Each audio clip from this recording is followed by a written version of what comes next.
Srila Gurudev Ki Jai. Srimad Mahaprabhu Ki Jai. Shri Harinam Sankirtan Ki Jai. Grantaraj Srimad Bhagavatam Ki Jai. Gaur Bhakta Vrinda Ki Jai. Gaur Praman Hari Ho. So good afternoon to all of you. Welcome. And we are continuing today at the second Giriraj Mandir here with our series of lectures about Bhagavan's prayers to his devotees. Somehow or other we have baptized this series in that way. So we are studying 6 crucial verses from the ninth canto, 4th chapter of the Bhagavatam, verses 63 to 68. Today we are in the second one, verse 64. But as usual, let's make some brief recap of what we were studying yesterday. Can you hear me? Yes. If not, you can come closer because my throat reaches a certain range, if you will. Neighbors thought it would be the perfect day to mow. I know. So yesterday we had some introduction to the whole series to give a little bit of context, and also we studied the first of these verses. So the context was connected to the story, the background story of this series, which involves who? You had to help me with at least with the recap, the summary. Ambarish. And Sudarshan Chakra, main character there. So as you know, Lord Vishnu. yeah, many characters. Yeah. So Ambarish Maharaj was known as basically a great king, emperor, saintly personality who was observing one year Kalsi Brat, and he had to break the fast after 1 year on one specific junction or moment in the day. And at that moment, the famous Durvasa Muni comes, as we mentioned. He has to be properly received if you want to have a blessed life, basically.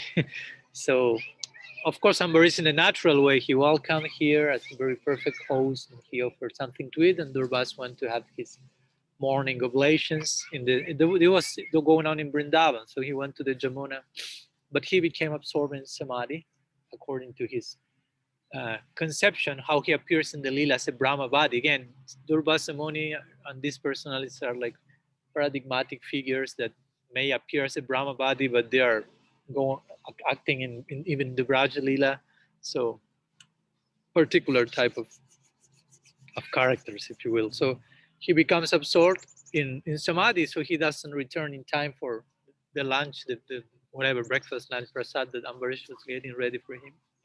So Ambarish was just in time to break his ekadasi, to his fasting, but also he didn't want to eat before his guest would have eaten. So he was dilemma what to do. So he asked his Brahmin assembly. They didn't know what to say to him. They were overwhelmed. So you can imagine the Brahmin's assembly is overwhelmed.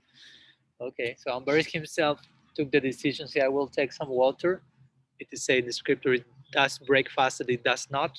So he tried not to engage in any of those mistakes, to break properly the fasting and to not break the fasting before Durvas may eat. But Durvas, in his mystic perfect perception, he realized, so Ambarish took something before I was there. So he came back, he started to abuse Ambarish, to do bullying to him verbally, strongly. And as we say, as if that was not enough for him, he was quite enraged. So the nature of wrath is it's unsatiable. How do you say? Insatiable. Unsatiable. Thank you. So you always want more. It's not enough some words, some thoughts, but some words, not enough some words, some physical acts.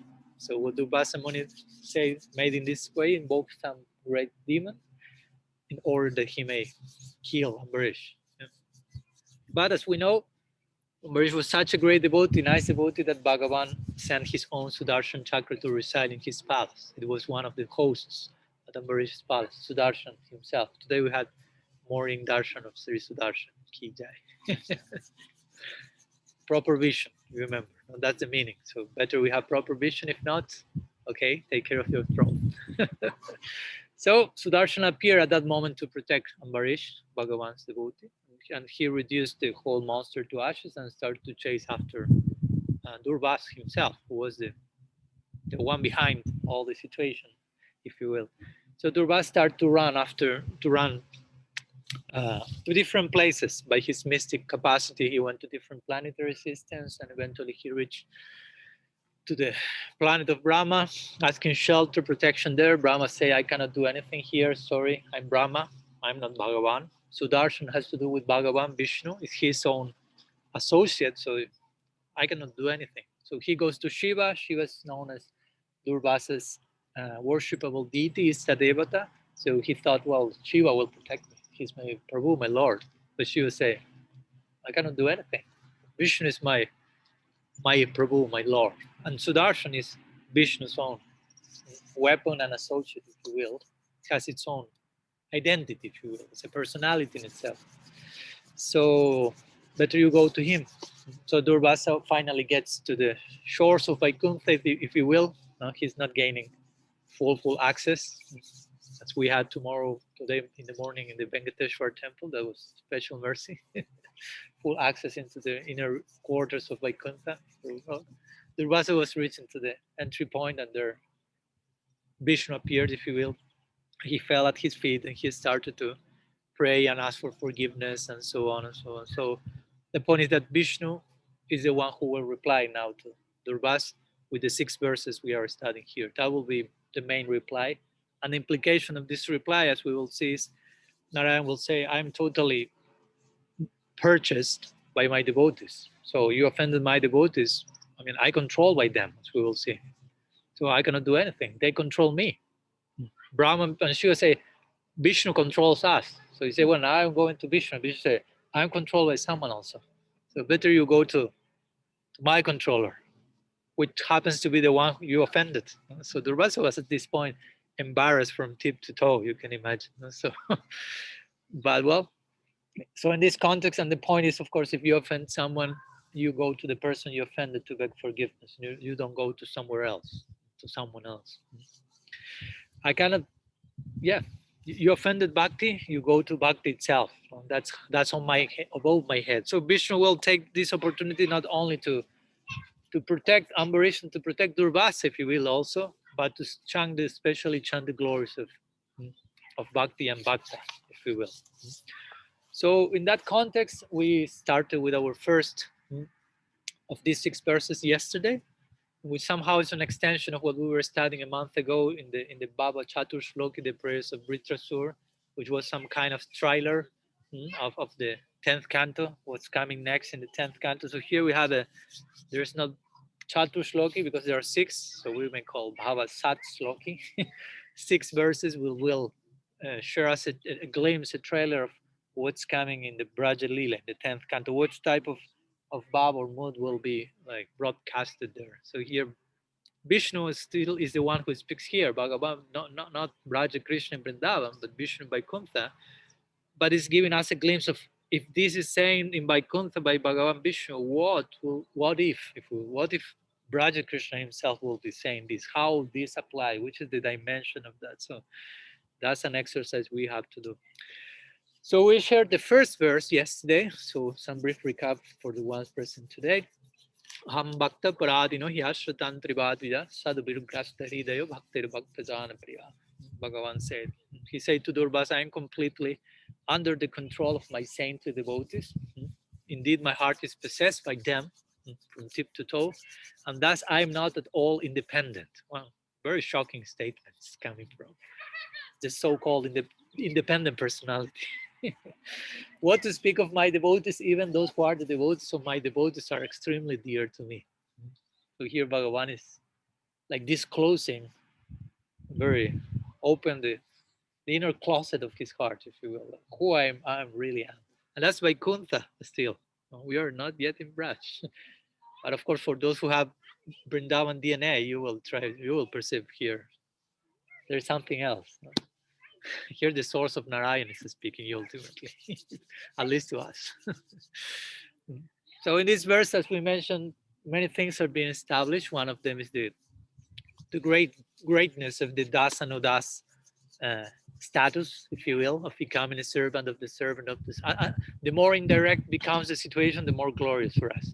It's not that I want to be straight the servant. No, as much as you become the servant of the servant of the servant, you are including more and more, no, intermediaries, you say, no? And all of them are agents of bhakti. So that makes the whole equation more and more surcharged with devotion. So the most fortunate you are, you can serve most people in between. So that's the point. If I want Krishna myself, I lost so many opportunities to render in seva to the personifications of bhakti.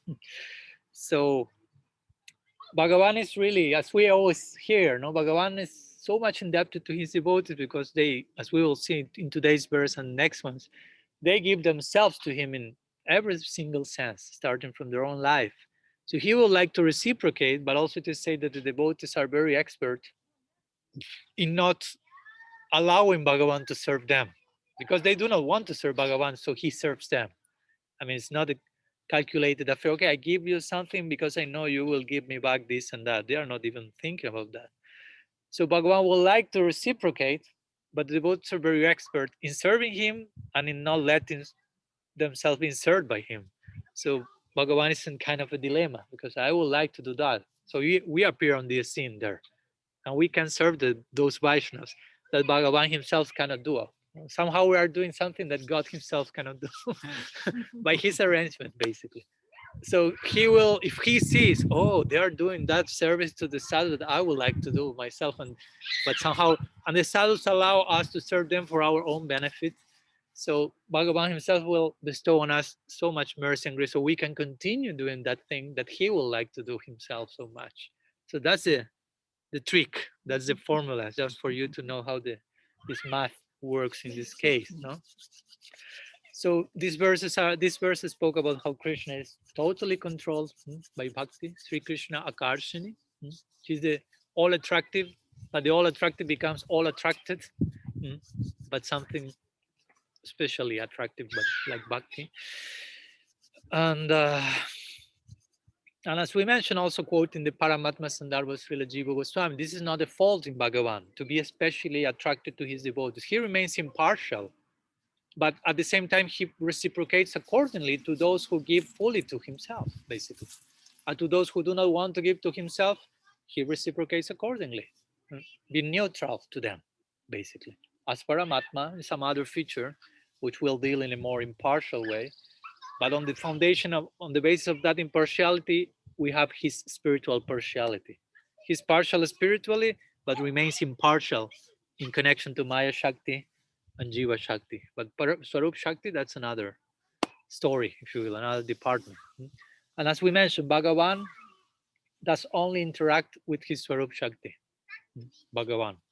Paramatma has another type of jurisdiction with Maya Shakti, Tatastha Shakti. That's the general idea of God for most people, as we mentioned. Dealing with the world, with us here, providing, and whatever, judging, and that's Paramatma. Bhagavan, he's in another realm. The concept of Swarup Shakti in that particular orbit. And to begin with, Bhagavan, Narayan, as we mentioned, that's particular orbit he moves on. Today in the morning, we had the fortune of being in the Venkateshwar temple nearby. So we had a visit to Vaikuntha, basically, Vaikuntha embassy. And that was very nice. We were speaking with Subal because we saw how the servants were so much dedicated to serving Narayan. They were not thinking like Narayan, provide us, give us, we need this. That's not Narayan. Again, Paramatma has more to do with that. We are here, give, protect me. But Bhagavan Narayan is the object of service, the object of love. Even in Vaikuntha, we are not speaking about yet Braya Krishna, but we have to go through Vaikuntha, if you will. We have to go through that Aishwarya to appreciate how Aishwarya is still present in Vrindavan, but buried under layers and layers of intimacy, if you will. It was a nice experience.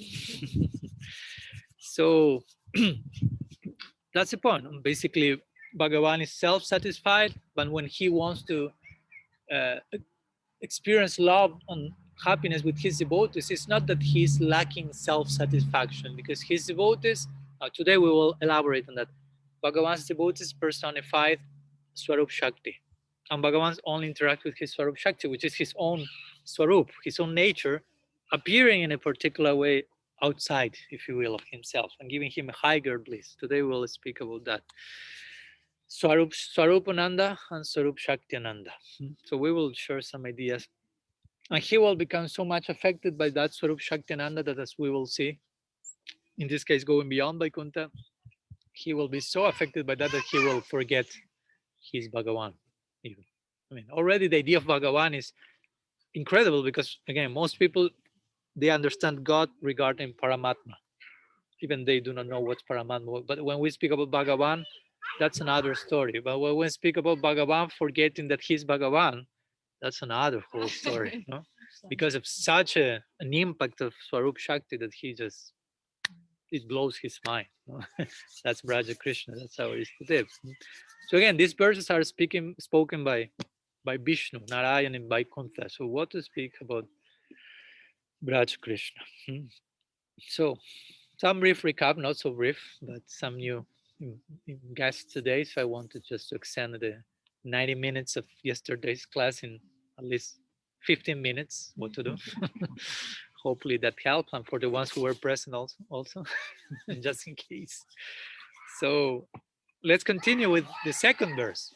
It's another very, very nice verse. You know that Guru Maharaj likes this verse also a lot. So just for you to know, that's one of that. This is in his list of favorite ones. So this is the second verse, verse 64, from the fourth chapter of the ninth canto of the Srimad Bhagavatam. So the verse says, Naham atmanamasase madbhaktair sadhuvirbina Shriyam chatyantiki brahmam yasam gatim maham param. So the translation of the verse says like this. O best of the Brahmanas, without my saintly devotees, remember, here's Bhagavan speaking to Durvasa Muni. Remember the scenario. Bhagavan speaking to Durvasa, Sudarshan Chakra waiting in pause there. No, expecting what to do, wanting some indication. Should I go to Durvasa's throat or not? Or should I return to Ambarish's palace? Ambarish Maharaj in his palace remains praying with folded hands. That's when Durvasa started to curse him. He remained like that. Durvasa is in the shores of Vaikuntha, sweating, falling at the feet of Bhagavan Narayan, and he's instructing him on the nature of love, basically, starting from Vaikuntha upwards. So the verse, this second verse is, O best of the Brahmins, without my saintly devotees, for whom I am the only goal of life, I do not desire to enjoy my own transcendental bliss or my supreme opulences. So, interesting idea. So we'll try to unpack what's being said here. So again, this is Vishnu. This is not Krishna. For us, this is Krishna. Oh yes, but no, this is Vishnu. So if this happens in Vaikuntha, the point is what to speak of Vrindavan. Sometimes it's helpful to become more acknowledged about what's going on in Vaikuntha, because that helps us, by contrast, to appreciate to which degree that same thing is going on in Braj. Sometimes we jump quickly to Braj, and by not going to Vaikuntha and appreciate how these type of things are being said there, like these verses, this is not being said in Braj, this is in Vaikuntha. So if they can say this in Vaikuntha, how will they say that same thing in Braj, if you will? So a journey through Vaikuntha is interesting, if you will. That's why Sanatana Goswami depicts Gopakumar's journeys through so many places, not only Vaikuntha. So by comparison, when you reach Vrindavan, you have gone through all the other places and you understand the greatness of all those places and the special greatness of that place that Gopakumar and hopefully us are pointing to, by way of contrast and comparison and appreciating all those things. Not being sectarian and I only care for my own goal. I don't care anything else. I go straight there. You will never arrive in that way. So it's a gradual process. No? So this verse says, Naham atmanam ashrase. So Bhagavan is saying, Na aham atmanam ashrase. Na means not. Aham means I, basically. Naham Atmanam. Atmanam means like my own transcendental bliss in this case. No, like as we will call more technically Swarupananda, the bliss of Bhagavan's own nature when it is intrinsically present inside of him. And asase means desire. So I do not desire my own bliss. Now he will qualify his statement in the second line. Then he says, Mad Bhaktair Sadhuvir Bina. Again, the word Sadhuvir. So what was the meaning of Sadhu, Gauranga Priya? Someone who is hot, real, authentic, She heard attentively, yes. Very good, very good.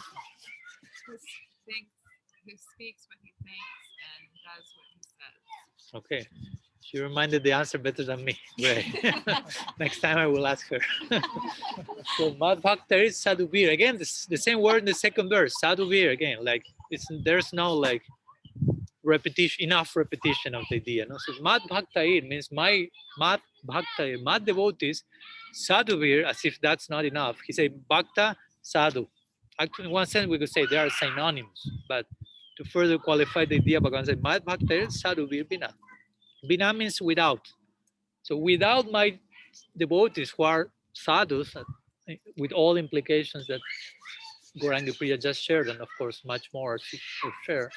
So many things to say about what does it mean to be a sadhu. So without my devotees who are saintly, who are transparent, who are totally authentic, I don't want to enjoy even the bliss of my own self, Bhagavan is saying. So again, this is Bhagavan Narayan in Vaikuntha in love with his devotees. Because they are in love there. It's not that, again, awe and reverence is like we are afraid of the object of our affection. There's come Bhagavan and we hide behind a tree or something. No? They love each other in a particular way, as we were seeing today in the morning. They were absorbing, serving, and dedicated in a particular way. Charming. So without them, basically, here he's saying, without them, I don't want me. I don't want myself. I don't make sense, Bhagavan is saying. Without them, I don't care whatever may be going inside of me without my devotees. Shriyam Chatyantiki Brahman Jasam Gatiraham Param. So Jasyam, Shriyam Chatyantiki, he further qualifies it and says Shriyam comes from all my opulences, the famous six types of sixfold division of Bhagavan's Aishwarya, as we know. We can remember all of them. Knowledge. Beauty. Full. Let's start with full. No? Because knowledge, beauty, full. Yeah. Knowledge, beauty, Renunciation. renunciation. Opulence. Sorry? Opulence. Wealth, Well, yeah. Strength. Strength, And fame. Fame. Fame. fame. Okay. So all these desirable, basically, qualities that are found in Bhagavan in the utmost degree make him, if you will, Bhagavan, the one who possesses all Bhaga or opulences. So he says, Sriyam Chatyantikim Brahman. Cha also, Atyantikim means supreme, and Brahman or Brahman. So the point is, I also do not care for my status as Bhagavan, basically. Because speaking about these six opulence means define who Bhagavan is. So again, he's saying, I don't care about who I am without them. No, someone will say, but you are Bhagavan. How do you not care who you are? You are such a great person. You should be proud and happy. All the things. Without them, I don't care. In other words, without bhakti, that's my heart. As we will see, the very last verse of this series, he will conclude like very poetically saying, "I am their heart. They are my heart." Period. End of the story. Try to get the point. And the last line says, Yasam Gati Aham Param. And who are those devotees that, I am not complete without them? Yasam Gatim Aham Param. Yasam means of whom, Gatim means like goal or destination. Aham Param, again, I, Param, supreme, of whom I am their ultimate destiny. So for them, I am the all in all, the converging point of their existence. So again, I reciprocate accordingly. I am the converging point of their existence. They are the converging point of my existence. They live for me, I live for them. We have to believe Bhagavan. He repeats that so many times, but we still do not believe him. That's it. I mean, that's the point. That's the proof. We have our own testimony as proof that I have not surrendered fully. I fully do not try. If not, I have given myself. If I really understand what he's really saying, that for sure he's saying these things not like only seriously, not feeling anything. He's saying this, and maybe Bhagavan Narayan in Vaikuntha Samtir may be coming this moment. So, so in this second verse, it's a continuation, as we mentioned in the first verse of this series.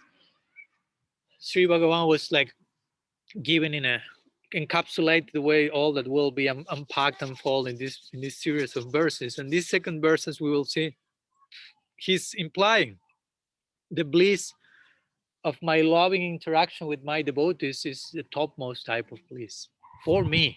Bhagavan says he experiences different types of bliss.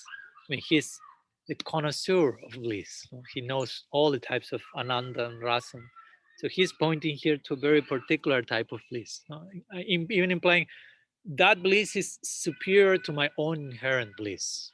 So that's a particular important theological point that, again, it plays out in the topmost way in Vrindavan.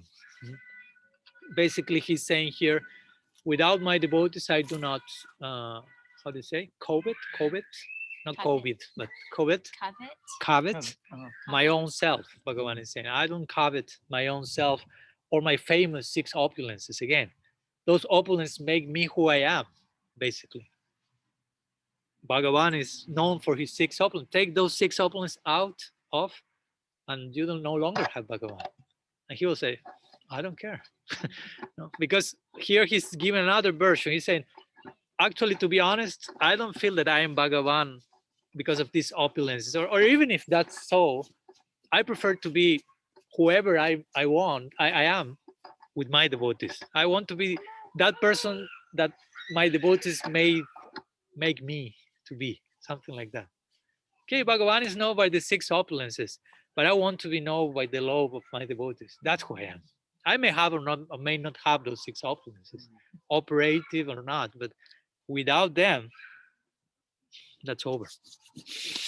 And again, all this idea plays out to a certain level in Vaikuntha, and it fully expresses itself in Vrindavan, what Krishna is, as you will see, sometimes I say, a byproduct of the love of his devotees, if you will. No? The consequence of bhakti, the absolute taking, being carved by the particular type of bhakti, and he appears in that particular form. That's a type of carving that makes him be that. You put another type of bhakti, and he will appear another way. Today I was saying that we were seeing Balaji, the carved form of some type of bhakti, Vaikuntha bhakti. Beautiful, but particular type of bhakti. So here is mentioning that, and the next verse he will further qualify that. Why this is so? My devotees have sacrificed everything for me. They have renounced everything. They have given up, and they have given everything. Guru Maharaj was speaking about that the other day. He said, like, okay, you want to give something to Krishna, but also in the concept of give comes the concept of give up. So we like the word give in both its implications. What has to be given, what has to be given up. Anukulyas sankalpa pratikulyas varjanam. Accept all that is favorable and dismiss all that is unfavorable. So again, an important point in this series of verses is Bhagavan is not ungrateful. Bhagavan is not biased, but Bhagavan is not ungrateful to his devotees. He cannot forget his devotees, those persons who are living their own pran to him, their own life, for whom he becomes their praneshwar or prananath, as we say. How do you say in English? When you are in love with someone, you are not breathing. You are sighing, like Oh, swooning. sighing, Swooning. whatever. Yeah, you are not breathing anymore. It's more like that's where you're in love. So praneshwar, prananath means the Lord of my sighing, the Lord of my life airs. I just breathing for So how he will reciprocate to that? It has to be, again, accordingly. He says that over and over. That's such a famous verse and so easy to misunderstand. As they approach to me, I reciprocate. As they sigh for me, I sigh for them. As they yearn for me, I yearn for them. As they cry for me, I cry for them. And all the different implications. Bhagavan is real. It's not a toy. It's not only a theological concept. It's a person, and it's the most real person. So the most real reciprocation will be there. And as we mentioned, and we will continue mentioning, the implication in this series of verses is everything that Bhagavan does is only for the sake of his devotees. Because again, he doesn't move outside of the orbit of the Swarup Shakti. So he can only live to reciprocate with the personified Swarup Shakti in the form of the devotees. Even the acts of creation and all the situations in this world have a background in connection with Bhagavan only acting for the sake of his devotees. So let's go to some of the purports of some of our acharyas in connection to this verse that I want to share. Srila Jiva Goswami, his Krama Sandarbha, which is very nice compilation of commentaries to the Bhagavatam. He's saying that in 5 verses, starting from this one till the end of the last one of this series, Bhagavan establishes that the bliss he experiences in his Swarup is inferior to his realizing the bliss that the devotee experiences. Even if you play out this to the ultimate consequences, here you have Mahaprabhu's descent being, how to say, propheticized, announced. Yeah, because he feels my own Swarupananda is not enough. What my devotees experience, that's the topmost thing. And in connection to Sri Radha is what must she be experienced? I want to taste that. God Lila is there. The bliss of the devotee is the essence of the Ladini Shakti, says Jiva Goswami. Ladini Shakti, as you know, is the bliss potency, one of the 3 divisions of the Swarup Shakti. So whatever a devotee is experiencing has, in the context of bhakti, as much as one is a devotee, what to speak of topmost devotees, that will happen in the realm of Ladini Shakti. Srila Prabhupada says something very interesting. Also, he says, and here we come to a very interesting concept. Yesterday we just glimpsed at that, the idea of Atmaram, Krishna being Atmaram, which means self-satisfied. But on the basis of that self-satisfaction, he experiences dissatisfaction, but a divine one. That's interesting. We have non-divine dissatisfaction, self-satisfaction, divine dissatisfaction. As we say, we have mundane partiality, impartiality, transcendental partiality. So we make full circle going back to, especially to the Braja Lila. So here we speak about also how Krishna is Atmaram and something more, even though it may seem less because we say dissatisfied, but that's a dissatisfaction that makes him more what he is actually. So let's say first Srila Prabhupada says in his purport, one section of it, say the Supreme Personality of Godhead is self-sufficient, so Atmaram, but to enjoy his transcendental bliss, he requires the cooperation of his devotees. Such devotees who can increase the pleasure potency of Bhagavan are certainly most dear to him. Not only does he enjoy the company of his devotees, but because he's unlimited, he wants to increase his devotees unlimitedly. So interesting idea to connect with the conception of preaching. Not preaching, not necessarily in the sense of we have to have more people or whatever, but the idea here is Bhagavan's own bliss is increasing always, so we need more and more devotees to serve that bliss and reciprocate with that, to increase the pleasurable service to the ongoing increasing thirst in Bhagavan's own enjoying nature. That's why we're preaching, ultimately, no? Because I mean, you want to preach, why? So the person becomes eventually a pure devotee, and what's the consequence of that? The person will go to Haravyam, spiritual world, and do something there. It's not just saying, that devotee there was the one who preached to me, so I'm now here, so give some whatever. some credit or whatever. No? He's going there to increase. Commission. Yeah, it's not a calculated affair. That's my point. I do this, so this will, but we want. I mean, if devotee was made a pure devotee and live in this world, we shouldn't think, oh, we lost such a valuable devotee in our institution on earth. We will have to think, oh, Golok has won such an important peace member there. No? So a new unit of service to increase the joy. Let's go to Vishwanath Chakravarti Thakur's commentary, which is, as usual, dialogue form. So he will share some conversation between Bhagavan and Durvas that is not in the Bhagavatam overtly, but is according to the third eye of Vishwanath, in between the lines of the verse. So Durvas says, remember the previous verse, Bhagavan was saying, I'm controlled by my devotees, I have no independence at all, so on. So Durvas here will ask, according to Vishwanath, how much are the devotees your object of affection? Okay, you say they are the object of your affection, but how much? Let's speak in quantity, in degree. So Bhagavan says, listen. So that puts everything in context, no? According to Vishwanath, Bhagavan starts saying, listen, I'm called Atmaram because I enjoy. Atmaram means the one who derives enjoyment, Ram, in one's own Atma. No? He doesn't need to go outside of himself to find pleasure. So Bhagavan says, I'm called Atmaram because I enjoy, but I do not desire that enjoyment without the devotees. More than my own bliss from my Swarup, which sometimes called Swarupananda, I desire the bliss of the Swarup of my devotees, which is called sometimes Swarup Shaktiananda, as we will see.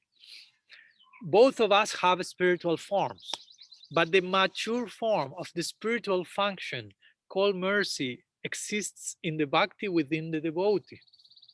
Since it is the essence of the Chit Shakti, and it gives bliss even to my Swarup and attracts my Swarup. I eternally possess my 6 great qualities, but without the devotees, I consider this to be barren. Barren? I am the one object of those devotees. So that's a retelling of the verse according to Vishwanath. So again, I don't care about my 6 qualities. They are barren. I don't care about my own bliss. It's barren, if you will, without my devotees, without the bliss that I derive in that particular form that my intrinsic Swarup Shakti becomes implanted in those hearts, expresses itself in the context of service. So, and here comes this important idea that I mentioned, Atmaram. So on one level, we have God is Atmaram, which means he's self-satisfied. That goes more with the general idea of who God is. Complete, full in itself. As we mentioned yesterday, that's a dangerous point because we feel God is complete, so, and I'm not complete. So let ask the complete for some completeness for myself. He doesn't need anything. He's complete. I'm so empty. So God, complete me, complete me, complete me. But in our tradition, we are more concerned about increasing the completeness of God because he's complete, but on top of that, there is something else going on that we will see again called divine dissatisfaction. He's Atmaram, self-satisfied, but also, as we will see, he's Pararam, which means transcendentally dissatisfied. Because again, the nature of love is, as Guru Maharaj will say, what? Full and ever increasing. Great, thank you very much. So loves make you feel full, but also loves make you always hanker for more. There's fullness, so there's satisfaction, but there's more. So there is dissatisfaction in the context of satisfaction. That's important. It's not the dissatisfaction we experience in mundane selfish desire. That's a different, altogether quality of dissatisfaction. So I want you to make that clear because we came to spiritual life, most of us maybe being dissatisfied. So we want satisfaction, we want peace, and that will be there. But as our Guru Maharaj will say, peace and something else when you make this mudra. Peace and love. Peace and love. But the implications of love is, again, dissatisfaction, but not the same type. Another one that goes even beyond peace. So I know that this may be overwhelming for some. It's like, I'm okay with peace. I can stop there. Thank you very much. It's like too much. Again, dissatisfied. I don't want even to hear the word. Even if you put transcendental, divine, all the things you like, it's like, I don't know. So we may need to have very clear the concept of satisfaction first and what goes on top of that. So I was thinking to share with you, since we invoked the term Atmaram, maybe you already read this or heard about this, but I would like to share some words of some article that I wrote some years ago called Beyond Atmaram, which happens to be really in the context of this. So I was not thinking about doing that, but I thought that will be like, it's connected to this. So with your permission, I will share something of that and explain in between something. So I will read, how to say verbatim? So I will read excerpts. So it says like this. So it's in two, so it's two articles, the two of them called Beyond Atmaram. So today we'll share some excerpts of the first one. It says like this. When the famous Diogenes, Greek philosopher, I don't know if you pronounce it like that in English, Diogenes. Oh, Theogen. Theogens. In Spanish, it's Diogenes.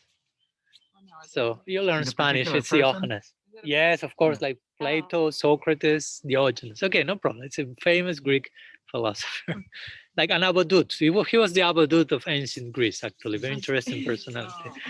So, Diogenes. no, that's another one.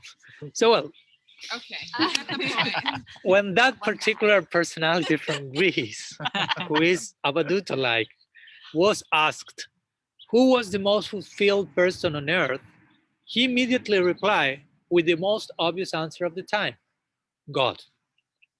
Then, when the inquirer requested another possible answer that might not include divinity, like implying, okay, yeah, we know God is someone else. So Diogenes said, that person who is closest to God. Huh? Like, if he's the most satisfied person, the one who is closest will be. Many of us may be fully satisfied with this line of thought, where the absolute is depicted as Atmaram. No? That's the connection, or self-satisfied. But how true is this really? Is God actually and absolutely satisfied? You can imagine what may be the answer. When we arrive at the general perspective of revelation, whatever the tradition, including Hindu, one of the foremost attributes of the Godhead that will naturally manifest is his completeness. This is expressed in classic Upanishadic statements such as Om Purnamada Purnamidam Purnat Purnamudachyate Purnasya Purnamadaya Purnameva Vasisyate. 108 times the word Purna there. For you to be clear, Purna, he's Purna. Purna means complete. Basically, the verse there, complete. That's the absolute. So this implies that God is not only fully complete, but this line particularly says everything that emanates from him is also such. Nothing exists outside of God. He's the only non-dual absolute reality to be known. So that's one side of the equation. I mean, he's the all in all. At the same time, according to Srimad Mahaprabhu, the words of the Upanishads, with all respect and veneration, resound very far away from where Harikatha can take us. Famous verse, he says, Srotam api Upanishadam dure Harikatam vita. So the Upanishadic dictum can take us to a certain distance, but what Harikatha says to us, and by Harikatha he referred mainly to Bhagavatam, this particular revelation, dure means it takes you much far away. So, even if the abstract and metaphysical Vedic canon embodied in the Upanishad says that God is complete, we may arguably consider that texts such as the Bhagavatam, which lie far above the ordinary Vedic reach, may tell us a different story. And they indeed do. If we are brave enough to immerse ourselves in the pages of Srimad Bhagavatam, we will gradually discover a pretty disconcerting theological prospect.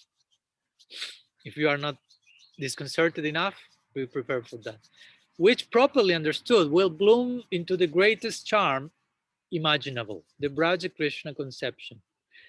This approach to the divine will no doubt include the highest degree of majesty, which makes up the entire idea of God for many of us, but it will also include an almost unthinkable feature. In Braj at home, the godhood of Bhagavan becomes buried under layers and layers of intimacy. So that's an important point also that Vishwanath makes in his Ragavarma Chandrika. He says, for Madhurya to be there, for the intimacy of Vrindavan to be there has to be Aishwarya. I mean, in Vrindavan, we find the highest expression of Aishwarya. There's more Aishwarya in Vrindavan than in Vaikuntha, actually. But in Vaikuntha, the Aishwarya is overt. In Vrindavan, it's buried under intimacy. But it's there.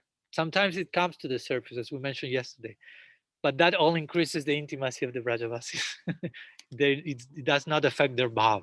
They're just like, it's not like the bhav, I don't know, of Arjuna or Vasudev. When Krishna appears in Mathura, Devaki and Vasudev, they start to pray to him like, oh Bhagavan, you are the Supreme Lord, blah, blah, blah. And Arjuna the same, when he sees the Vishwarup, what does he say? Oh, forgive me, I treated as a friend. Oh my God, I'm an offense, aparadi. Oh yeah, it starts to cry. But if this happens in Vrindavan, they will just like, and their bhav will increase, their intimacy will increase, their vatsalya, their sakya. Oh, great, Krishna is God. Incredible. Our friend is God. Now we got those news now. How great friend we have. That's the conclusion. Huh? My son is so incredible that even he's God even. Imagine. My son is incredible. So nice. I have such a friend. He's God. I just received the news. He's God. Like he's my friend first, of course. He's my first my friend, second God. So that's a particular psychology. When this was told to Nanda Maharaj, maybe Krishna is God after he left Govardhan, he said, he may be God, but first he's my son. So if I have to chastise him, to educate him, I will do it. He may be God and all the things he wants to be, but first he's Nanda Lal, he's my son. So that's a particular reality. Even if you get to know my son is God, that's a secondary thing. First, he's something else. Not my son, not God, but my son, my friend, my relationship. No, that's the point. But there is Aishwarya again. There is Aishwarya in Vishwanath makes this point. He says, if in Vrindavan there is no Aishwarya, there's only intimacy. What's the difference between Krishna being charming as a baby and any other baby in the world? I mean, why Krishna is particularly charming as a baby in comparison to any other baby? What makes him especially charming? What's the fact that makes that he's God? But on top of that, he's acting in that way. Do you follow? And that's Madhurya. Madhurya means that type of intimacy, which isn't, I mean, because you can have intimacy with your wife, friends, baby, but that's not the Madhurya one can have with Krishna. For that, you need Aishwarya. For that, you need that your wife and son is God first. And on top of that, you need to forget that because of a particular love. So that's Vrindavan. So today we were also in the Venkateshwar temple. I was thinking that, seeing overt Aishwarya. And I was praying to Balaji, please allow me to go through this Aishwarya layer properly so I do not misunderstand the Madhurya of Vrindavan. And not because, again, in order to properly embrace that Madhurya, you have to also acknowledge Aishwarya, at least in the stage of sadhaka. In the lila, they are thrown somewhere else, if you will. But we need to really be aware of, okay, what's that, in order not to make that ordinary. So Narayan bless me with proper Aishwarya so I can recognize Aishwarya in Braj, but in such a way that they may attract me to the intimacy that is there, that is allowed only by proper Aishwarya, properly buried by Madhurya, if you will. Yeah. Eventually will be buried, with all love and respect. So, I don't know where I was. What? Okay.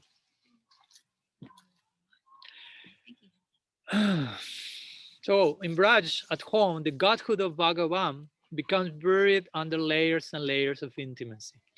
The Para Brahman becomes a plaything in the hands of his devotees, a puppet in the context of what we may call Swarup Shakti Ananda. Now again, Swarup Shakti Ananda means the bliss that Bhagavan derived from his Swarup Shakti when that's expressed in the form of his devotees.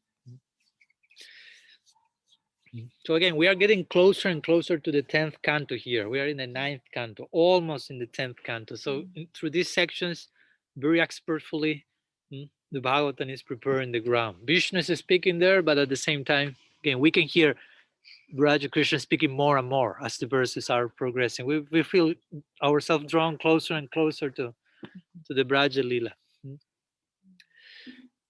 This unique type of rapture, Swarup Shaktinanda, is presented by our Tattvacharya, who is Jiva. Srila Jiva Goswami Pad.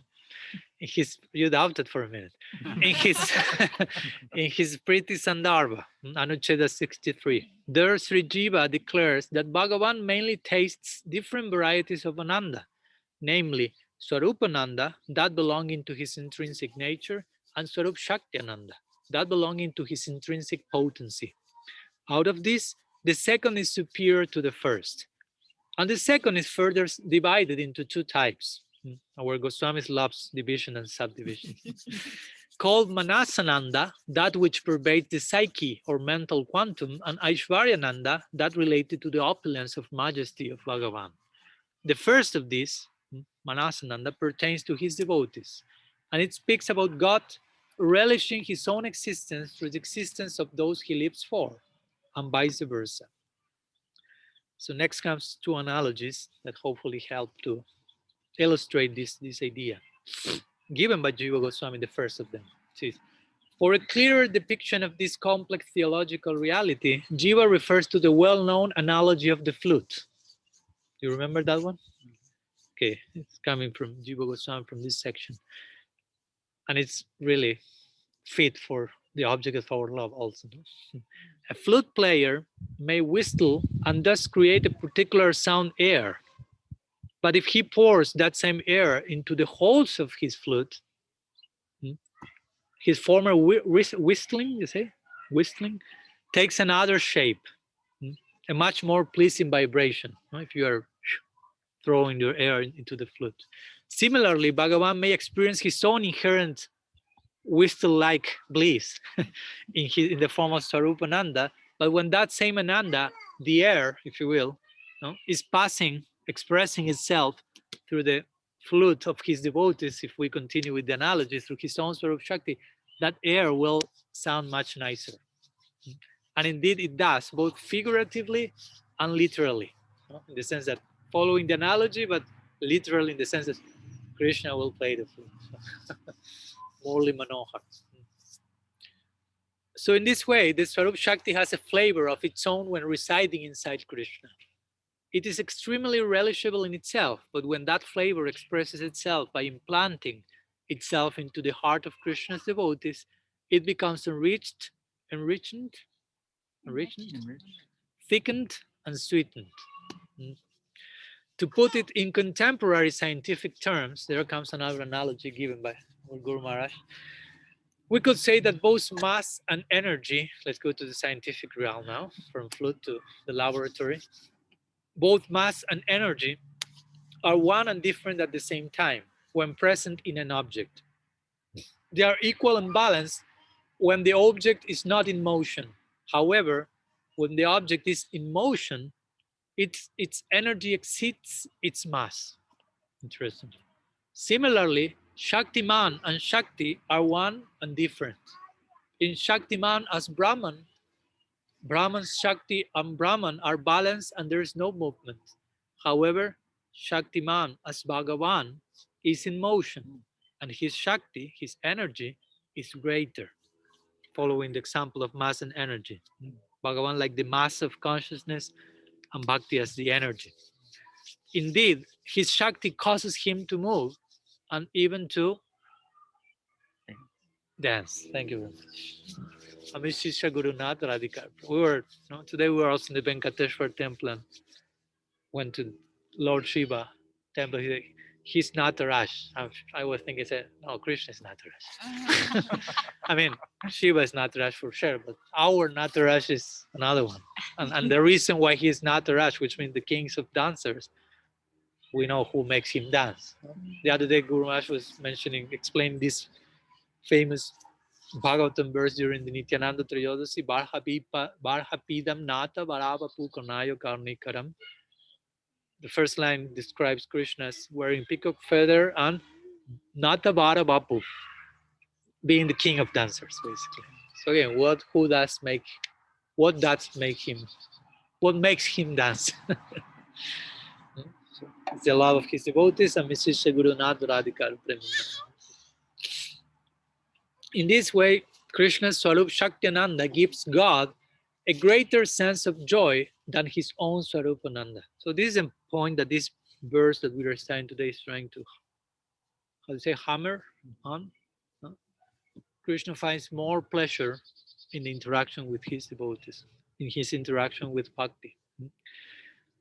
There's another interesting verse which is kind of parallel to the verse we are studying today. Another verse from the Bhagavatam, very famous one also, from the 11th canto, chapter 14, verse 15. Famous verse where Krishna is expressing his love to Uddhava. So he said, Natatame priyatama atma yonir na sankara na cha sankarshano na sri naivatma chayathabavam. Sometimes you need to restudy the verses you learn by heart, but always remains. So he says to Uddhava, he said, my dear Uddhav, neither Lord Brahma, Lord Shiva, Lord Sankarshan, the gods of fortune, Sri Lakshmi, nor indeed my own self are as dear to me as you are. So it's a similar point that they made today. He's saying, not all these personalities, not even my own self, I'm not so dear as you are dear to me. Again, he's saying, in other words, my Swarupananda, my own self, the bliss of my own self, is not so interesting as you, as the bliss of yourself to me, bhakti. So in other words, what we have here is God resorting to someone else in his attempt to feel more complete. Of course, not someone else from the Abheda perspective. There's nothing outside of him, especially connected to bhakti. Therefore, we could say that on the basis of tattva vichar, or philosophical consideration, God is already complete. On one level, we can say that, yeah, God is complete. He has to, in order to be God. That's tattva, siddhanta. But at the same time, he has the potential to become even more complete in the context of rasa vichar, in the context of his relishing the utmost limit of his own self. So yes, God is complete, but our philosophy is he can become even more complete. And again, this is a one-pointed chintya. You may feel complete is complete. But if you are complete in love, that's a particular type of completeness that it can always swallow more, if you will. Thus, by proper exchange with his devotees, Bhagavan can finally experience his desired level of satisfaction. But will he actually do so? Will Bhagavan fully satisfied at one point? Not like someone, as you may know, Srila Siddhar Maharaj was giving a lecture, and after one of these brilliant expositions he used to give, one devotee say, Guru Maharaj, we are completely satisfied. So Srila Siddhar Maharaj, with full honesty as a sadhu, full innocence, say, completely satisfied? Is that possible? Really? How did you make it? Like implying, I don't want that. Is that possible? And the devotee who say that realize, oh, okay, the class is continuing here. The instruction continues. Oh, no, I'm not fully satisfied, sorry. If I'm fully satisfied, someone like Srila Semraj is not fully satisfied, I think I should pursue that. For sure. While divine love arguably bestows unlimited fulfillment, that's what we mentioned today, it also bestows a second and unique experience, which is unlimited dissatisfaction. Although the latter seems to be the exact nemesis of the former, properly understood, dissatisfaction represents the highest reach and expression of fulfillment. Again, the concept of love. We are not promoting masochism in the realm of mundane dissatisfaction. Divine love embodies a whole realm of paradoxes, such as the one presented herein. And the goal of life, even the goal of God's life, that's an interesting point, is to solve those paradoxes one after another. We have the goal of our life, but Krishna has his own goal of life also, to increase his experience of rasa. So how might we solve this particular riddle? In his Brihad Bhagavatamrita, Srila Sanatana Goswami gives us an important hint. So there comes a very interesting verse from Brihad Bhagavatamrita. Should I share it? Yeah. Okay. Please pay attention. He says like this, in the context of Atmaram, he says, it is especially noteworthy that the crest jewel of clever heroes, Sri Krishna, can forego his Atmaramata, his self-satisfaction, and all his other qualities, but he cannot give up his quality of coming under the control of his beloved devotees. He accepts their control graciously. This alone is the ultimate limit of his godhood, which is called Bhagavata, also in this case. This is an interesting verse in connection to what we are speaking here. Bhagavan can dismiss all his qualities except for one, which is coming fully under the control of his devotees. And that, which seems a limiting quality, becoming subject to someone else, is the ultimate limit of his godhood. That's when he's who he is in every sense of the term, says Sanatana Goswami. Let's show what Sanatana Goswami says in the purport to this verse, because as you know, he wrote such a book, but he wrote the purport to his own book. He was not satisfied to what he said there, he had to expand on his commentary. So in the purport to his own verse, no problem. Sri Sanatan explains that as much as God manifests Bhakta Vatsalya, yesterday we spoke about that. You remember what's Bhakta Vatsalya? Love the devotee. Yeah, affection towards his devotees. As much as he manifests that, the more he becomes Krishna. The more God expresses Bhakta Vatsalya, the more he is Krishna, which is sometimes say is God beyond God.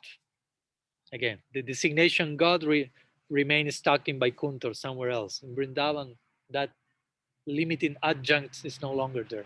He becomes something else, which is called Krishna, which is a result of the increasing of the Bhakta Vatsalya. So as much as Bhagavan, God, Vishnu, Narayan, the one who is speaking here in this verse, manifests Bhakta Vatsalya, the more he becomes Krishna, the supreme personality of God, what we might call it.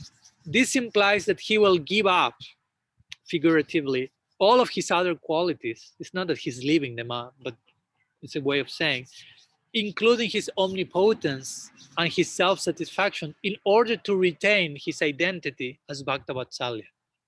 He's willing to do so. If I have to renounce everything, just leave me with my Bhakta Vatsalya. That's who I am, above all the other things. Yeah, omnipotent, omnipresent, all powerful, all knowledge, all fame, all Bhakta Vatsalya, please. As we say, yes, that's his favorite quality in himself. What's the thing that Krishna likes the most in himself? I become a slave of my devotees. That's who I am ultimately. So in order to retain his identity as Bhakta Vatsalya, he's willing to renounce all the other things. So we should learn something from this. We should be willing to renounce so many things in order to obtain, not to retain, our real identity in connection to Krishna. He's willing to renounce everything, but not to lose the affection of his devotees, basically. This is an attribute. When Sanatana Goswami finishes his commentaries, and when he says Bhakta Vatsalya, this is an attribute that Krishna especially honors and keeps close to his heart. I mean, that's his heart. That's what makes his heart beat, you say? In other words, we could say that Sri Krishna is nothing more, poetically speaking, nothing more, than a byproduct of the affection of his devotees. I mean, he's a result of that. You take off that affection, you don't have Krishna any longer. And this is a famous example of the Gita Govinda. famous example. Everyone shares that in this point. And you know, Krishna is in Rasa Lila with the gopis. At one point he disappears, the gopis go mad looking for him, and he becomes Narayan. You know, he adopts the form of Narayan, Chaturbhuj, and the gopis see him, not Radha yet, other gopis. And what do they ask to Narayan? Oh Narayan, Om Namo Narayan, start the puja, Abhishek like they did today in Venkateshwar. They only had one question. As Prabhupada said, we have only one question to ask Sri Guru, how can I serve you? Gopis had another one question to ask to Narayan. They didn't ask him, how can I serve you? They asked, how can I serve Krishna, basically? They asked, where is Krishna? You are God. You know everything. Tell us where is Krishna. Give us a hint. And Krishna addresses Narayan was like, oh my God. So he didn't say anything. He entered into stamba, some type of, how do you say stamba in English? Paralysis, whatever. So he was not able to speak. And the gopi said, Bhagavan is not speaking. Let's keep searching for Krishna. Let's go.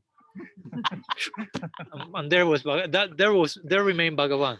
God was on the way. We're left on one side of the path. They go, please, Bhagavan, make yourself to one side. We need to go. But eventually, as we know what happens, Sri Radha comes, and Krishna is no longer able to sustain his four-arm form. So he becomes like Tribanga Lalita. The point is, Radha's love carves that form. So Krishna is a byproduct of that type of bhakti. Type of bhakti makes him adopt a particular form. That's a theological point in that section of the Gita Govinda. So this is the same here. So when we say Krishna is a byproduct of the affection of his devotees, we are not saying less of him.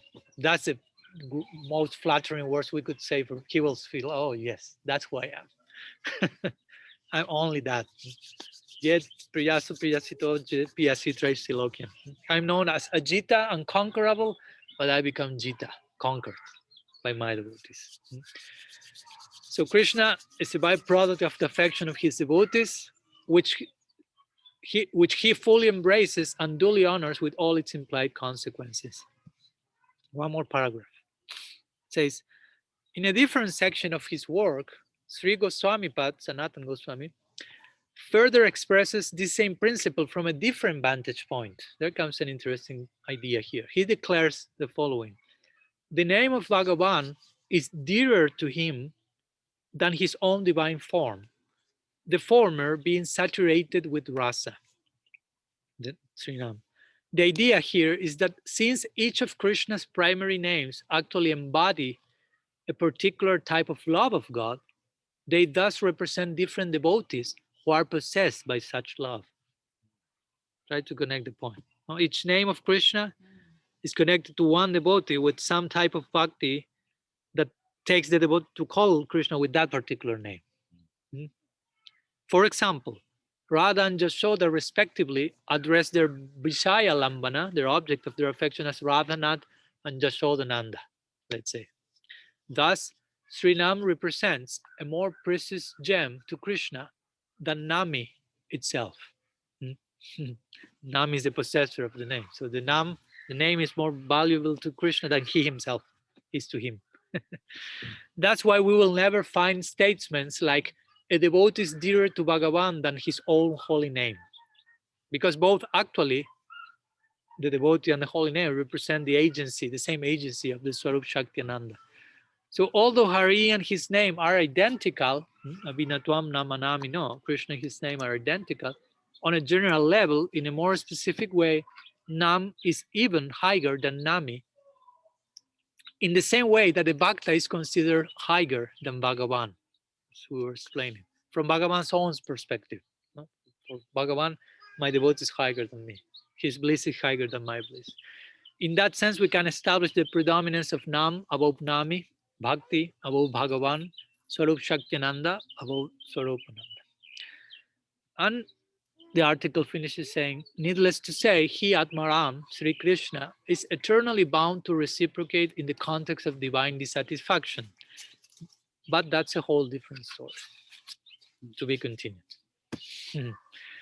So So some words we want to share today in connection to this second verse of the Bhagavatam. Again, when Bhagavan, going back to Vaikuntha for a moment, he's expressing how without his devotees, he's really not himself, basically. Those devotees that for whom I am the only goal of life, I do not desire to enjoy my bliss, my opulence. I'm not myself, basically. I'm not fully, I'm not who I am. I'm a result of their love. So, I don't know if you have any questions, comments, something you would like to share. There are some devotees also connected here online. So if any of you may have any question or something you may like to share, of course, you're also invited to do so. Question, Maharaj. Yes. Thank you for wonderful discourse. There was a quote you read, an excerpt. It might have been from Jiva Goswami, where it contains something about mercy. I was trying to wrap my head around. It was something about.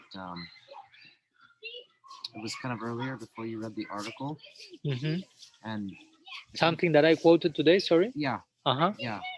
And I was trying to kind of grasp what it was saying, something about the devotees having mercy. Do you remember the section, or does somebody remember the section?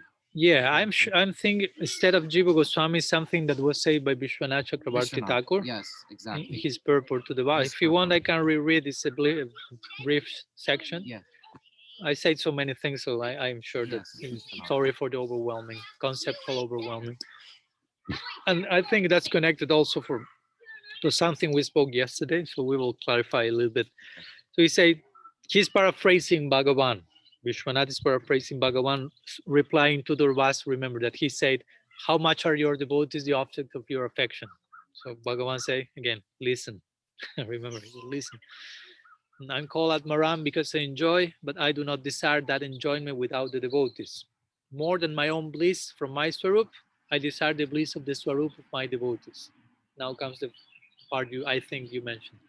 Both of us, Bhagavan say, me and my devotees, have spiritual forms, but the mature form of the spiritual function, called mercy, exists in the bhakti within the devotee, since it is the essence of the Chit Shakti, and it gives bliss even to my Swarup and attracts my Swarup.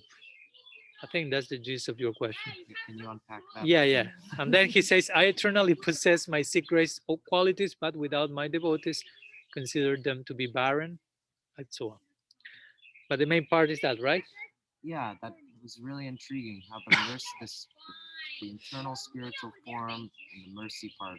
Can you elaborate on that? Okay.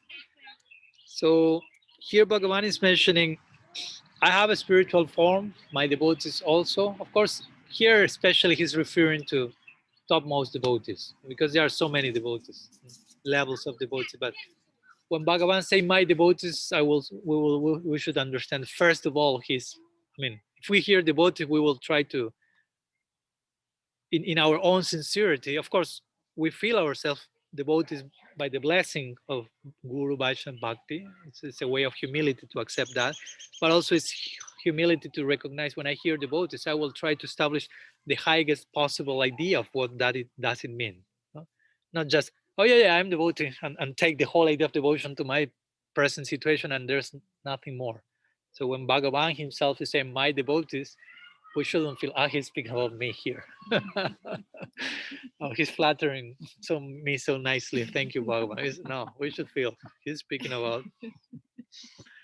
No, so then he said the mature form of the spiritual function called mercy exists in the bhakti within the devotee, since it is the essence of the Chit Shakti. Well, so something we could say to begin with, and we mentioned that yesterday at one point, is the concept of mercy. Of course, Bhagavan has mercy. It's not that he's just indifferent or hard-hardened. He's called Karuna Sindhu. Hey Krishna, Karuna Sindhu. Karuna Sindhu means he whose mercy is oceanic. No? So he must have some mercy, because he's an ocean of mercy. Means there's no beginning, no end, basically to the mercy. But the way he expresses that mercy is from his particular experience point of view, which is one that does not include, and we should understand this properly, uh, the capacity of being empathic, fully empathic with our particular plight. You follow my point? I mean, we have been, or we are on some level or another, at least myself, influenced by Maya Shakti, by the gunas. Bhagavan has never been under the influence of the gunas, so he doesn't know what does it mean. You follow? I mean, he doesn't know what's our experience of that, and that's not limiting to him. I mean, we will be limiting to him if we say, yeah, he has been under in Maya, so he knows how does it feel to be Maya. There you are limiting him. Do you follow? Someone say, how you limit God in this way? He should be able to be Maya. That will be limiting to him. So theologically speaking, that's not allowed. He cannot be under the influence of Maya Shakti. He couldn't remain being God, if you will. So he does not have an experience of that. So he cannot express mercy in that sense, in the sense of being empathic towards plight, because he doesn't know. He, again, as we mentioned yesterday, he has cognitive empathy, which means he doesn't know how does it feel, but he understands you are suffering. And he speaks about suffering. Bhagavad Gita, he speaks about the condition of illusion souls, even though he has not been such. In the Uddhav Gita and the Bhagavatam, he like discloses in detail the nature of suffering, but he has never experienced that. Like he's smart enough to understand what's going on.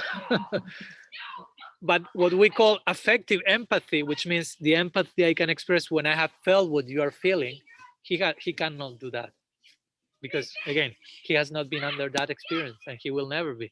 So for that, the devotees are coming into the scene. Those who have been under the influence of Maya Shakti, and by Krishna's mercy, they are beyond that, but can connect with our experience. So in that sense, we could say also what Vishwanath says here.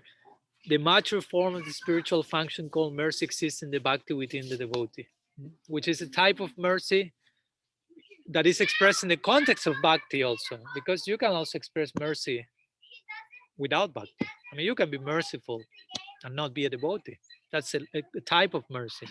You can have so many qualities by being non-devotee. I mean, of course, sometimes we find verses that may be controversial. Like, for example, this verse, how it says? How does it say? It reminds me of Guru Maharaj when he wants to remind one verse, but he's not giving a hint of the verse. It's like, and he asks, sometimes he looks, what's the verse, Maharaj? And I said, but give me a hint. First word, one word, some part, one book, something. And I felt like he wants me to know it without anything. So okay, we have to qualify ourselves further. Just be so much connected that. What's the verse? This one. So at one point the verse says, Haro bhaktasi mahakuto mahat guna manon ratena sati tavato bahi. How does it begin? Oh my God, I'm growing old. So all the list of verses I send you, Madan Gopal, I'm forgetting some of them, as you can see. So I need to reread them. But the point is that in that Sarva Gunais Samata Samasate Sura, the lines are appearing gradually from the last to the first. What to do? But basically, there it says, if you are not a devotee, you have no good qualities at all. So you may say, okay. So you may feel, oh, so all those people who are not devotees, and I feel they have good qualities, how am I to understand that? According to this verse, they are totally barren, empty. But Vishwanath qualifies in the purport to the verse. Actually, the intention of the Bhagavatam is those qualities, they have qualities, but those qualities non-devotees have are non-devotional qualities. They are qualities, but in particular context. So we do not, of course, condemn them, but they are not the same qualities as when those same qualities are expressed in the context of bhakti. You follow? You can be tolerant, humble, blah, blah, blah, without bhakti, but all those qualities in the context of bhakti, that's something else. So that's why For example, in the Chaitanya Charitamrita, when the famous 26 qualities of the devotee, you have heard that description sometime? There are 26 qualities. Of course, there are more than 26, but there is some encapsulation of that. And the first one that it appears in the list is Kripalu. It's merciful. Devotees are merciful. But the main quality of the 26, which is called the, how do you call this? The Swarup Lakshan, yeah, which makes all the other 25 qualities, put them in context, is Krishna Ika Sharanam, which means a devotee is exclusively surrendered to Krishna. So on the basis of that quality, you analyze all the other. He's merciful in the context of that surrender. He's tolerant in the context of that surrender. So that gives a different flavor to the tolerance, to the humility, to the all the things that you may see anywhere else also. So here Vishwanath is referring to that, to the mercy, but he mentions that the mature form of the spiritual function called mercy. So he's qualifying the idea of mercy in the context of the mature form of the spiritual function. It's another way of saying devotional mercy. A devotee is a spiritual function. You can be merciful without any spiritual function whatsoever. You can be an atheistic person and be merciful to people and animals or whatever, and it's okay. I mean, it has some value in some degree, but you cannot make that equal with the mature form of the spiritual function. I mean, it's a difference. I mean, if you choose not to be spiritual, no problem, but it's categorically different. And he further qualifies that. He said that function called mercy exists in the bhakti within the devotee, which is the essence of the chit shakti. So the essence of the chit shakti is another way of speaking about bhakti. Bhakti is defined, chit shakti is another way of saying swarup shakti. And bhakti has been defined as the very essence of the swarup shakti. And that bhakti is in the heart of the devotee. And on one level, again, we could say that mercy in the devotee has to do with the type of mercy he expresses towards others that Krishna cannot express because of lack of experience in the field of Maya Shakti. But also we could say here that on a higher level, if you will, Krishna is saying this through Vishwanath, implying the devotees express a type of mercy to me. And Bhagavan will feel that. On one level, we as devotees may feel, oh, Bhagavan is giving so much mercy. But at one point, Bhagavan will feel, oh, my devotee is giving so much mercy. It is say in Brihad Bhagavatamrita, one name of Bhagavan is Swadhana Atriptam. Swadhana Atriptam. It's a very nice name. It's not the Swadhana Triptam of the Guru Astakam. Swadhana Triptam Hari Bhakta Sangam. It's another thing. Here it's another word, some similar. Swadhana Atriptam means, Srinathan Goswami says, referring to Bhagavan, it's he who, after giving himself, swa, in charity, dana, to his devotees, atriptam, he remains unsatisfied, feeling, I have not given enough. So I am indebted to them. In other words, they are showing me mercy. The very principle of mercy implies this idea that we mentioned yesterday, divine injustice. I'm receiving something that I cannot reciprocate to. This is what Krishna says to the gopis. Na pariham nirabadya samjujam sadhu kritam vibudaya sativa jamava chandurjana geha srinkala sambrishchatad bhapati.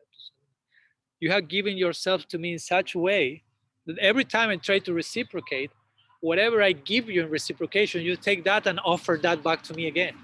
So you only are increasing my debt towards you, say Krishna to the gopis. And the nature of your love is such, so noble, so devoid of personal interest, that whatever I try to give you, you immediately offer in service. I mean, you transform whatever comes to you in my service. So I don't know what to do now. I'm totally indebted. I don't know how to reciprocate. And actually, I don't know. I don't feel there is any, how to say, repayment I can do, because the love you have is its own reward. That's the word. I cannot reward you, but actually, Krishna said, I myself feel that the love you have, it's its own reward, and furthermore, I want that reward. I want to taste that reward. That's the genesis of the Gaur Lila and the zenith of the Bhagavatam. So at that point, Krishna is expressing basically, I want that mercy. Give me your mercy. And that's why Krishna will appear as Mahaprabhu as a beggar, begging for mercy, begging for the mercy of Sri Radha to extend her bhav to him. So all the things are like implied in the Bhagavatam in between the lines. No? So when Krishna is through Vishwanath is describing the mercy of the devotees as the mature form of the spiritual function, Krishna by Bhagavan and by Kunta, but we will say our Braj Krishna, he's ultimately saying these type of ideas. No, I want that mercy. I want the mercy of my devotees. There's one nice verse in the Bhagavatam. I think I will share it tomorrow, but let's give some brief trailer. He says, Nirapeksham munim shamtam nirabhairam samadarshanam anubrajamyaham nityam pujayete angrirenubihi. So he says to Uddhava, he glorifies the devotees in those verses again. And my devotees have no separate desire. They are sage. They are really sage people. Wise love is in them. They see everyone equal. So he gives the two things. They are totally equipoised,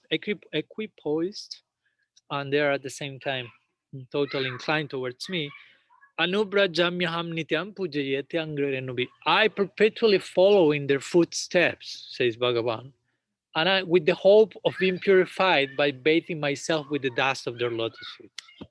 I always running behind their mercy, basically he's saying. So that's again a more confidential conception that generally we won't find in Narayan. Narayan won't maybe express that overtly to his bhaktas in Vaikuntha. No, give me your mercy, please. Everyone will be like, what's going on here? Bhagavan, you became too emotional. But in Vrindavan, that's daily affair, basically. Krishna will be falling it to the feet, praying to Radha, praying to Radha's manjaris, please give me mercy, allow me to enter again into the Kunj. No, Radha is not allowing me, she doesn't want to see me, she's Manini, she's in Man, please give me permission. So Bhagavan is the one to whom everyone falls to the floor and prays to him with folded hands. But now in the intimacy of Vrindavan, we found himself thrown in the floor, praying to the folded head to Radha's maid servant. Please make some arrangements so I can regain her darshan. Give me mercy, give me mercy. So everyone is praying for her mercy, but he is praying for someone else's mercy. As we said yesterday, everyone is worshiping him, he's worshiping someone else. He's in the altar of most, he has his own altar. So the Bhagavatam is pointing there. So that will be the ultimate, I will say, application of this idea of mercy in connection to the devotees. So I hope that helps. So something else before finishing?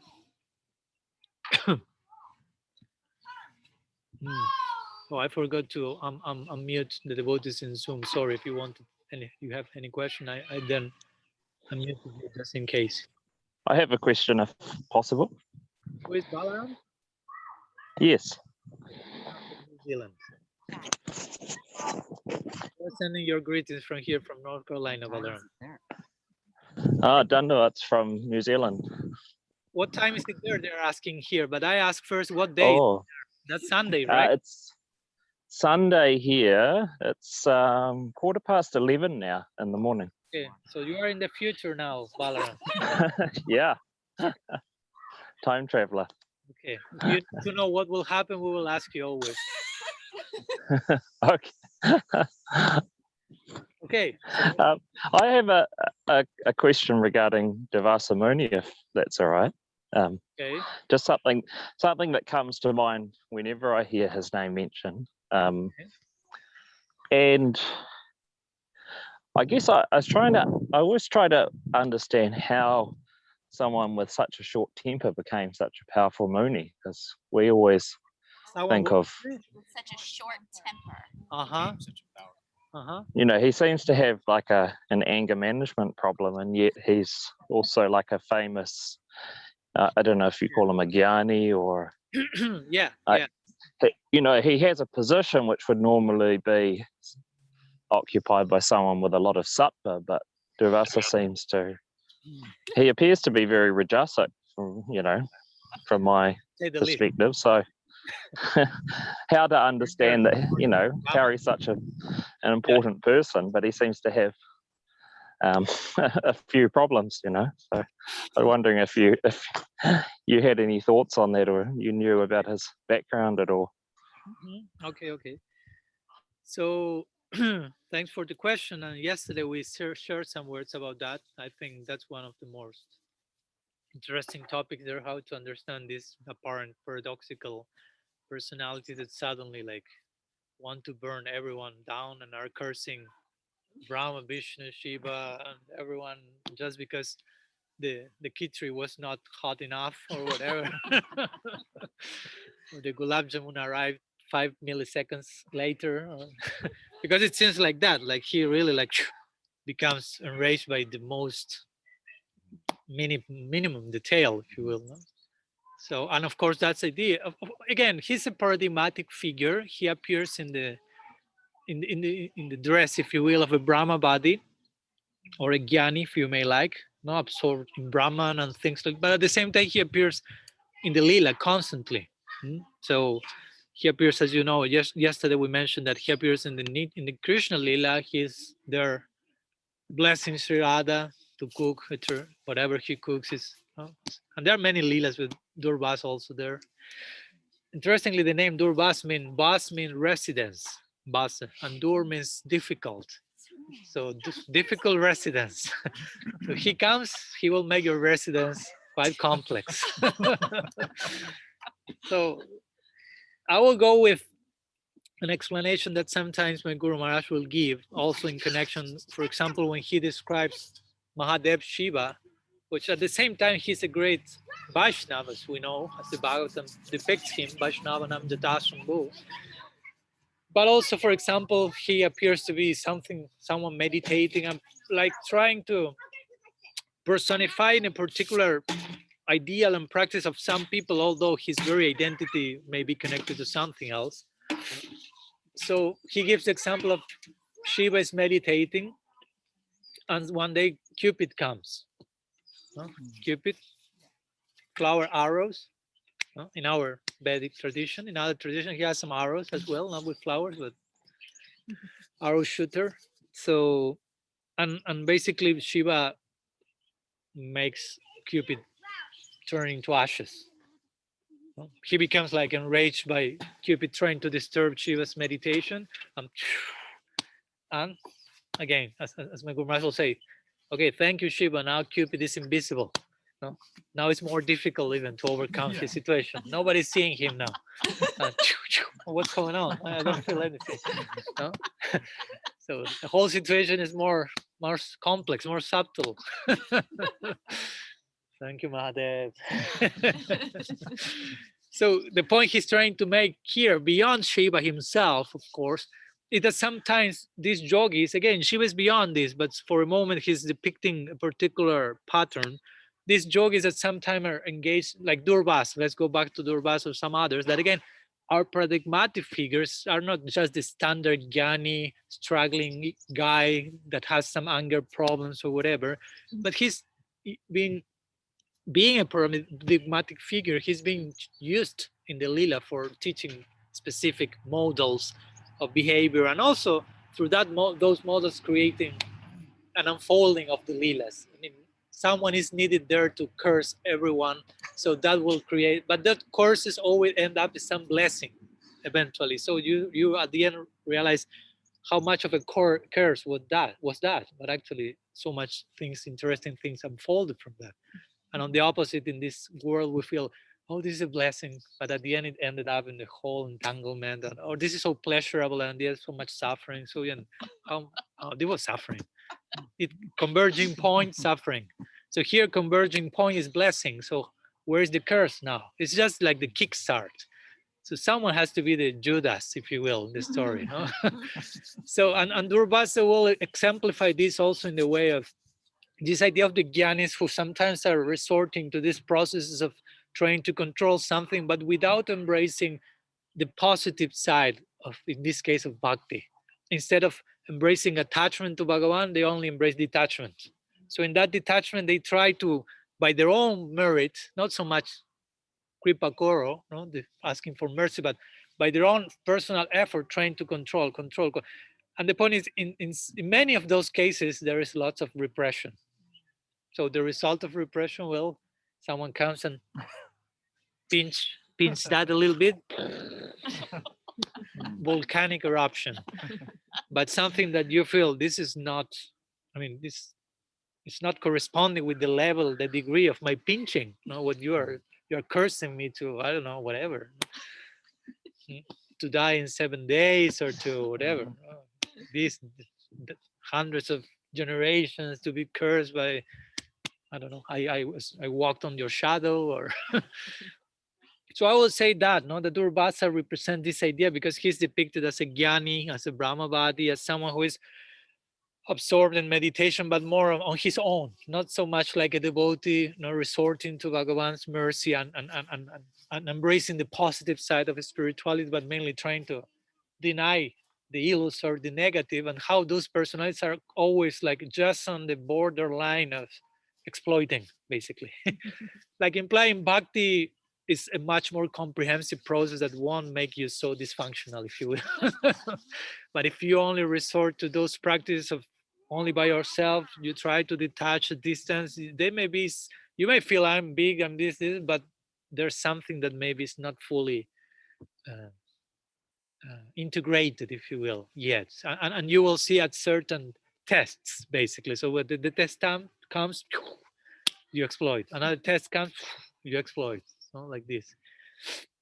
And we see this on different levels. On the side of Durvas and other like Jnani-like sages, and you go to the other side in the Bhagavatam, I don't know, with Indra and Devas, and more like karma-oriented personalities, more inclined to not to detachment, but to the opposite of that, like to enjoyment. And for one moment, they are devotees in this case, Sakama Bhaktas, Devas, for example, and they are aware of Bhagavan, but at some point they became so intoxicated with enjoyment wealth that they end up wanting to kill all the Brajavasas, like Indra wanted in the Govardhan Lila.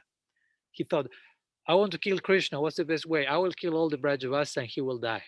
So we feel, wow, what's happened with that? He's a devotee. He had a devotee, but he became like. So also with these things, the Bhagavatam is trying to teach us. Okay, you also are a devotee. And the Bhagavatam says, Nanir vinonati shakto bhakti yoga se siddhida. For attaining perfection in bhakti, you shouldn't be too attached, you shouldn't be too detached. That can take you to the Indra or Durvasa directions. If you go too much there, you may repress and exploit, or you may, whatever, be attached to your enjoyment and someone is disturbing that you want to kill your own istadev or something. So try to walk the middle path. That's what it means to be a devotee. Be a balanced person, middle path, the most difficult for sure. Not to jump to the extremes, that's relatively easier and of course more difficult at the end for sure.